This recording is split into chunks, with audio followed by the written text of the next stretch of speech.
मंगल भवन अमंगल हारी, द्रवहु सुदस रथ अजेर बिहारी।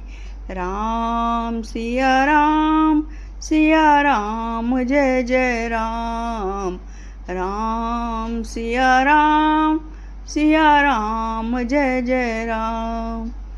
मित्रों, आज मैं आपको सप्तऋषि की परीक्षा में पार्वती की भूमिका आपकी सोच से कहीं अधिक शक्तिशाली है और मैं इसे आपके सामने स्पष्ट करने जा रही हूँ। भगवान शिव ने एक बार सप्तऋषियों को पार्वती की परीक्षा लेने के लिए भेजा था। पार्वती गौरी शिखर नाम के पहाड़ पर तपस्या कर रही थी और भगवान शिव के पति के रूप में पाना चाहती थी। सप्तऋषि ने पार्वती को समझाने की कोशिश की। शिव औघड़, धाम, अमंगल, वेशधारी और जटाधारी है और वे पार्वती के लिए उपयुक्त वर नहीं हैं। उन्होंने पार्वती से कहा, शिव के साथ विवाह करने से उन्हें कोई सुख नहीं मिलेगा, इसलिए उन्हें उनका ध्यान छोड़ देना चाहिए। हालांकि पार्वती अपने विचारों में दृढ़ रही।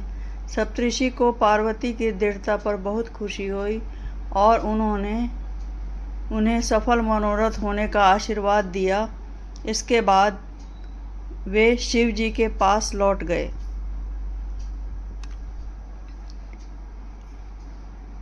पार्वती पही जाय तुम रामा, प्रेम परीक्षा लेहु सिया रामा। गिरि पेरी पठेउ भवन रामा, दूरी करेहु संदेहु सिया रामा। ऋषि ने गौरी देखी तह कैसी, मूरति मंत तपस्या जैसी। बोले मुनि सुनु शैल कुमारी, करहु कवन कारण तपु भारी। कई अवराधु का तुम चाहु, हम सन सत्य मर्म किन कहु। कहत बचन मनु अति सकुचाई, हंसियहु सुनी हमारी जड़ताई। मनु हट परा ना सुनई सिखावा, चहत बारी पर भीति उठावा। नारद कहा सत्य सोई जाना, बिनु पंख हम चाहे उड़ाना। देखो मुनि अविवेकु हमारा, चाहे सदा शिव ही भरतारा। आप लोग पार्वती के पास जाकर उनके प्रेम की परीक्षा लीजिए और हिमाचल को कहकर उन्हें पार्वती को लिवा लाने के लिए भेजिए तथा पार्वती को घर भिजवाइए और उनके संदेह को दूर कीजिए। ऋषियों ने वहां जाकर पार्वती को कैसी देखा, मानो मूर्तिमान तपस्या हो। मुनि बोले, हे शैल कुमारी, सुनो, तुम किस लिए इतना कठोर तप कर रही हो? तुम किसकी आराधना करती हो और क्या चाहती हो? इससे अपना सच्चा भेद क्यों नहीं कहती? पार्वती ने कहा, बात कहते मन बहुत सकुचाता है। आप लोग मेरी मूर्खता सुनकर हंसेंगे। मन ने हठ पकड़ लिया है, वह उपदेश नहीं सुनता और जल पर दीवार उठाना चाहता है। नारद जी ने जो कह दिया उसे सत्य जानकर मैं बिना ही पांख के उड़ना चाहती हूँ। हे मुनियों, आप मेरा ज्ञान तो देखिए कि मैं सदा शिव जी को ही पति बनाना चाहती हूँ।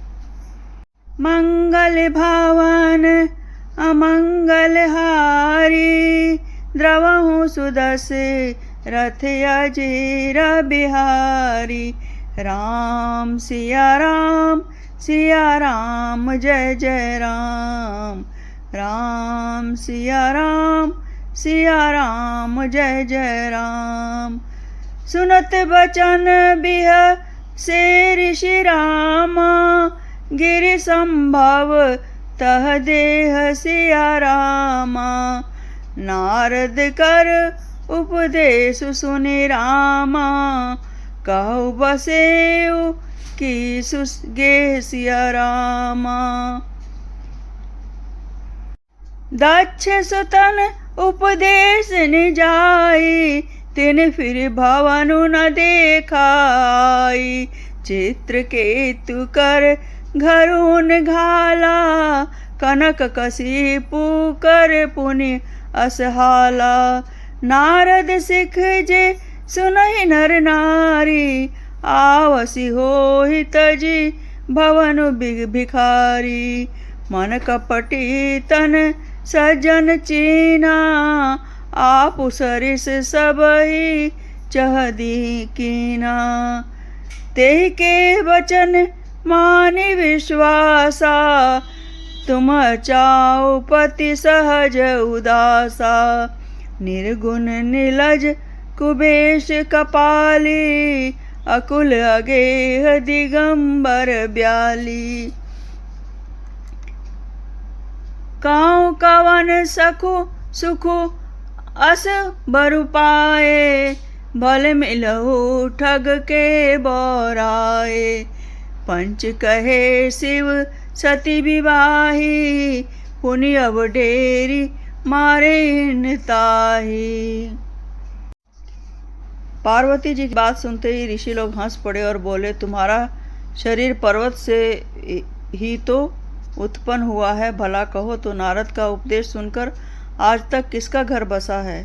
उन्होंने जाकर दक्ष के पुत्रों का उपदेश दिया, जिससे उन्होंने फिर लौटकर घर का मुंह भी नहीं देखा।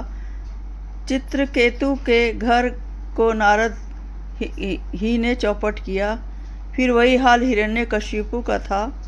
जो स्त्री पुरुष नारद की सीख सुनते हैं, वे घर बार छोड़कर अवश्य ही भिखारी हो जाते हैं।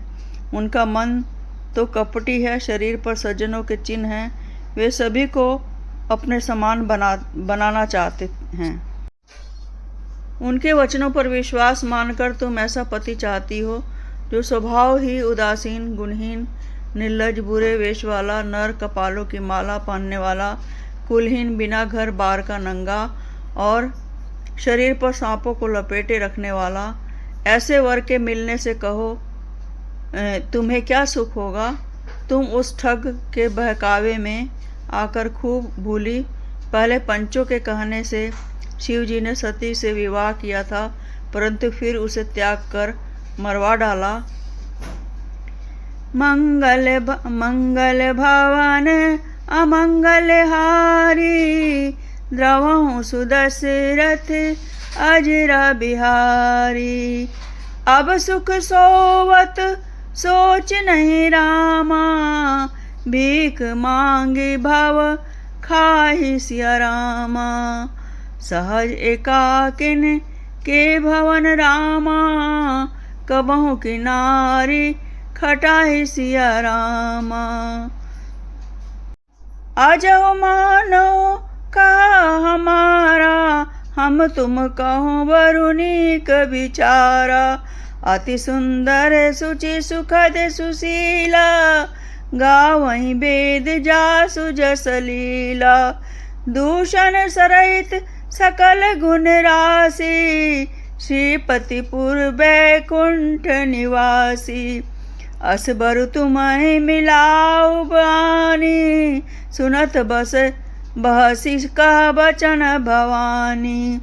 सत्य कहे गिरि भव तनुएया, हट ना छूट छूटे बरु देहा।